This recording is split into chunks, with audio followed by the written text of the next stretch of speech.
All right. Okay.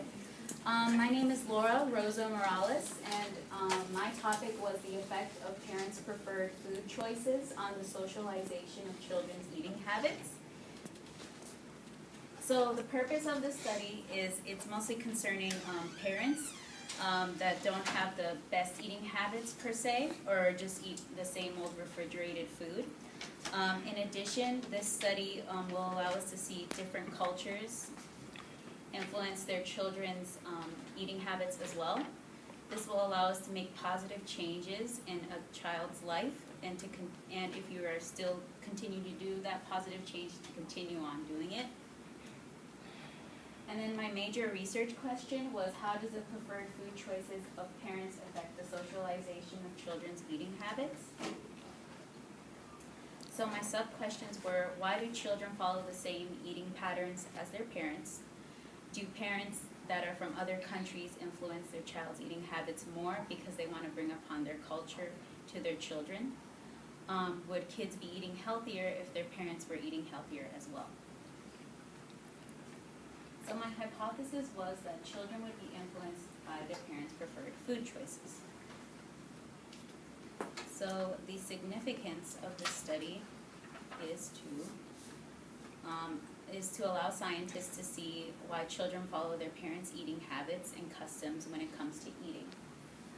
This research study is also will add a different perspective on the topic that perhaps other scientists have not investigated. So my theoretical framework,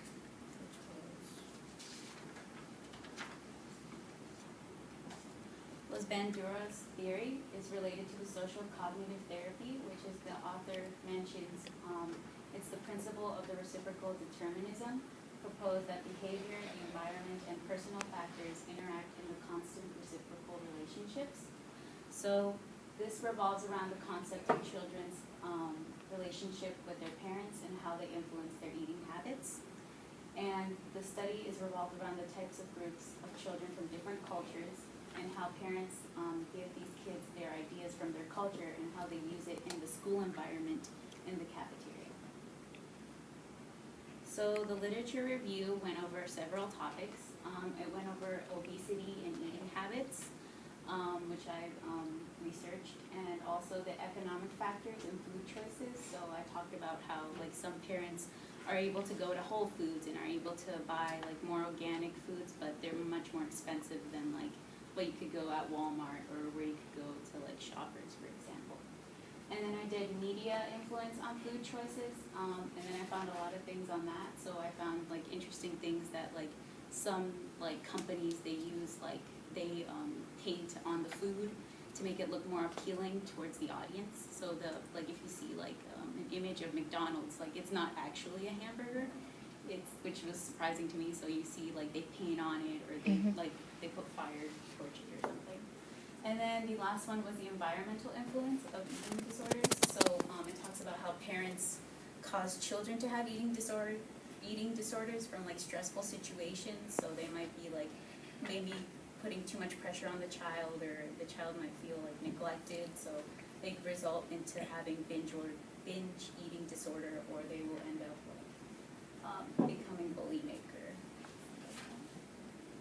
So the limitations of this study, as you can see the money sign, if I had more time and more money, I wish I could go to other countries and present them images from their food, their culture's foods, because that would be really interesting to see how different it is from the Western culture to the European culture or the Asian culture, which is something I really wanted to do. But in the limited amount of time, I was able to do it here in Loudoun County, and I was able to get somebody from Boston through video chat, luckily. So and the limitation is that it was a local study, except for that one person from Boston that I was able to reach out to. But it was generally a general area when it came to the population. So the data collection, what I did was, when I did my experiment, I did it through video chat because it was the easiest way I was able to do it by myself and reach out to people. So I reached out to a bunch of my family friends I knew from a while who had huge families, and I was able to get a huge amount of data. I was able to get a total of 34 subjects, parents and children, and I got very interesting results. It was really surprising seeing the bigger families, how their ideas were, the children's ideas were very independent towards like the parents, so they had different ideas of what they wanted to do. And so, like I said, and then this is what I did, the simple randomized subject design. So I had 2 experimental groups and I had a control group.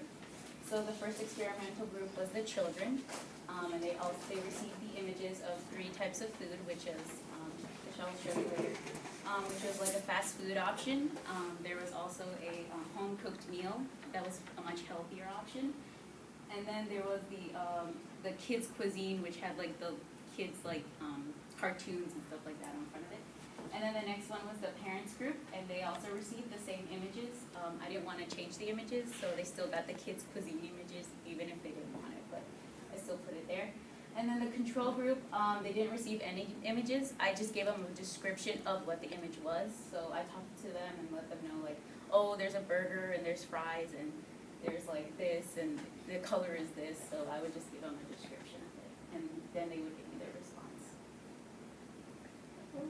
Okay, so these were the images. I'll go back to the other side. So these are the images I presented to them.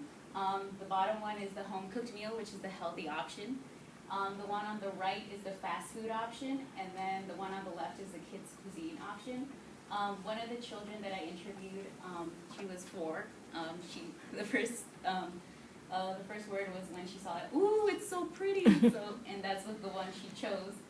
And the mother's like, oh, that's so unhealthy. Why would you choose that? But the father, he chose, I mean, the fast food choice isn't really healthy either. Kids' cuisine isn't that healthy either. But the father chose the fast food choice at first, and then his wife was making this face. He was just like, and then he was like, oh no, sweetie, I mean, I choose the home-cooked meal. If it was cooked by you, then I would have chosen the home-cooked meal. And then the other daughter, which was older, she told the father, she's like, ew, Dad, boogers. Like, ew, that's disgusting. Like, why would you choose that? So that was an interesting experience I got from one of the families that I interviewed. And these are the meal preferences among children. So as you can see, fast food was like the highest one, the one they really wanted. The home-cooked meal was the second, because there was this one child who said he'd prefer home-cooked meals because he thinks that fast food is unpopular in school now, which I found kind of interesting. So children are now towards healthier options than like the fast food option. And then kids' cuisine was the smallest number I got, but it was mostly around children who were much smaller because I had a huge diversity. So it was like youngest was like 4 years old to like 17. So I kept it under the age of 18, so they were still minors, but the youngest kids chose the kids' cuisine. And then for parents, it was just 2. They didn't really choose the kids' cuisine among all the parents that I interviewed. They just chose the fast food option and the home-cooked meal. The fast food option, one parent felt really guilty of choosing it because she wanted me to tell her what her daughter's response was, and she was like, oh, I chose the healthy choice, and the mother chose the fast food choice. So she felt a lot of guilt afterwards. She was like, oh, I should have been a better influence among my child, but I chose the fast food choice because it looked really good. So, yeah. And then for future research, this is really long, but I'm just going to keep it short and sweet. I really want to study this deeper. I also want to go to foster homes or investigate and see if, like, since they didn't have parents or they had a short amount of time with parents, to see if what their food preferences are since they don't have parents. So I would like to see how their responses are, or if they're like, if they follow the influence of like people that live in the foster home with them. And then something else is the time constraints. I mean, I wish I would have had more time, but I was only able to get 34 subjects. I wish I could have gotten more, but I tried my best. So I only got 34 subjects, 34 people, but in the future I hope to get much more so I could like broaden it to a bigger population. And what I found is that, in conclusion, sadly my hypothesis, I mean, from the results I got, it went against my hypothesis. So children were very independent and they knew what they wanted and they were just honest with you. They were like, oh, I want this and I want it now. Like, they didn't care if their parents chose something else. So it kind of was disappointing, but kids are very honest. So I really enjoyed the experience with the kids and with the parents, and it was really interesting. And these are my references. Okay.